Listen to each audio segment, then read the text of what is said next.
In 1850, the average life expectancy in the slums of East London was 26 years old. Not because of war, not because of famine, because of the city itself. The water you drank, the air you breathed, the food you ate. Victorian London was not just dangerous, it was designed, without anyone intending it, to kill you as efficiently as possible. The disturbing fact is that it was not a medieval city. Victorian London in 1850 was the largest, wealthiest, most technologically advanced city in human history.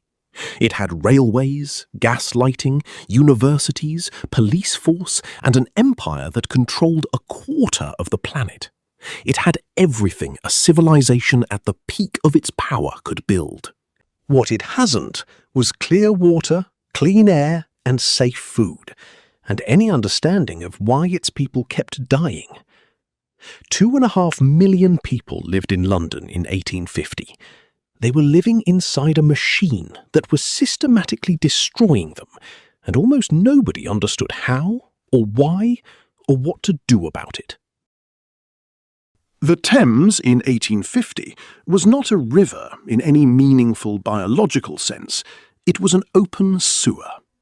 250,000 tons of raw human waste entered it every single day from the city's cesspools, slaughterhouses, tanneries, and factory outflows.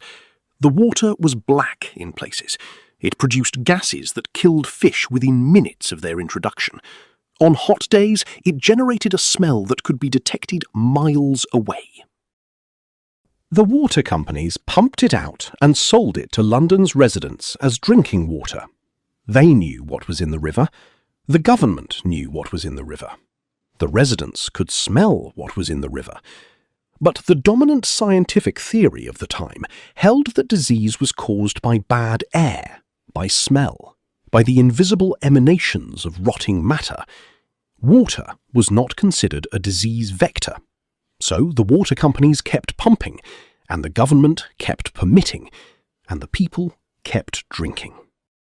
Between 1831 and 1854, London suffered 4 major cholera epidemics. Each one killed tens of thousands of people. The 1854 outbreak in the Soho district killed 616 people in a single square mile in less than 3 weeks. A doctor named John Snow mapped every death from that outbreak on a street grid. He found that every single case traced back to a single water pump on Broad Street. He removed the pump handle. The outbreak stopped. The medical establishment largely rejected his findings for another decade because the theory said it was the air, and the theory was more comfortable than the evidence. The water was trying to kill you. The air was trying to finish the job. Victorian London ran on coal. Every house, every factory, every railway engine burned coal continuously from autumn through spring. The city had no clean air season. In winter, the smoke from 1 million domestic fires combined with the natural river fog to produce something the Victorians called a pea super, a yellow-brown chemical mixture so dense that gaslights were visible as faint smears only a few feet away. It was a poison cloud that settled over the city for weeks at a time. The coal smoke contained sulfur dioxide, carbon monoxide, benzene, arsenic compounds, and fine particulate matter in concentrations that today would trigger immediate industrial disaster protocols. Every breath a Londoner took in winter deposited a measurable quantity of toxic material in their lungs. Bronchitis and respiratory disease were so common that they were simply called the English disease by visitors from other countries. The 1873 fog killed an estimated 700 people in a single week. People walked into the Thames and drowned because they could not see the bank. 700 people whose lungs simply could not process what London's air had become. This was reported in the newspapers. Life continued. The coal kept burning. Children who grew up in London's poorest districts showed measurable physical differences from children raised in the countryside. Shorter stature, curved spines from rickets caused by lack of sunlight through the permanent coal smoke haze, chronic coughs that never fully resolved, bodies shaped by an environment that was actively hostile to their development from birth. In Victorian London, there were no food safety laws, no inspections, no labelling requirements, no legal definition of adulteration, which meant that everything you bought at market could be, and routinely was, something other than what it claimed to be. Milk was the most dangerous food in Victorian London.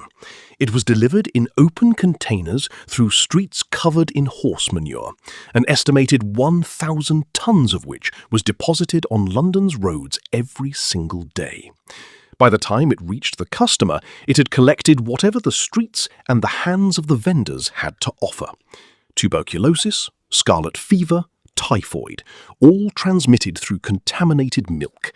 The pasteurization process that would eventually make milk safe was not widely adopted in Britain until the 1920s. Bread was whitened with chalk and alum to make it appear fresher and more refined than it was. Beer was adulterated with sulfuric acid to increase its apparent strength. Pepper was mixed with floor sweepings. Coffee was bulked out with dried horse liver. A government investigation in 1855 tested samples of common foods from London markets. It found that of 49 samples of bread, 49 contained alum. Of 34 samples of pepper, 28 were adulterated. Of 26 samples of coffee, 25 were mixed with foreign substances. There was 1 sample of genuine coffee in 26 tested. You could not buy safe food in Victorian London. The adulteration was systematic, it was profitable, and it was entirely legal. Go to a doctor in Victorian London was the most dangerous decision you could make. Not because doctors were incompetent, because the entire theoretical foundation of Victorian medicine was confidently, systematically, professionally wrong. The understanding that microscopic organisms cause infectious disease was not accepted by mainstream British medicine until the late 1860s. Before that, the dominant framework was still miasma. Disease came from bad air, from smell, from the moral and physical degradation of the lower classes. Treatment followed theory. Cholera was treated with opium to slow the bowel. Tuberculosis was treated with rest and country air. Infected wounds were treated with bread poultices. Surgery was performed without antiseptic technique, because antiseptic technique had not been invented. Joseph Lister introduced carbolic acid as a surgical antiseptic in 1867. Before that, surgeons operated in their street clothes, with unwashed hands, using instruments that had been used on previous patients without cleaning. The mortality rate from post-surgical infection in London hospitals in the 1860s ran between 40 and 50%. You were more likely to survive the operation than to survive the week after it. The hospital was not a place of healing in Victorian London. It was a place where the poor went to die in a supervised environment. The wealthy were treated at home, which was safer because the infection risk was lower without 50 other dying patients in the adjacent beds. For the majority of London's population in 1850, work meant the factories, the docks, match factories, the print shops, and the streets. It meant conditions that today would constitute criminal negligence in any jurisdiction in the developed world. Match factory workers developed a condition called phossy jaw, phosphorus necrosis of the jaw, from chronic exposure to the white phosphorus used in match production. The jawbone rotted from the inside, glowing green in the dark as it decayed. The treatment was surgical removal of the jaw. The alternative was fatal blood poisoning.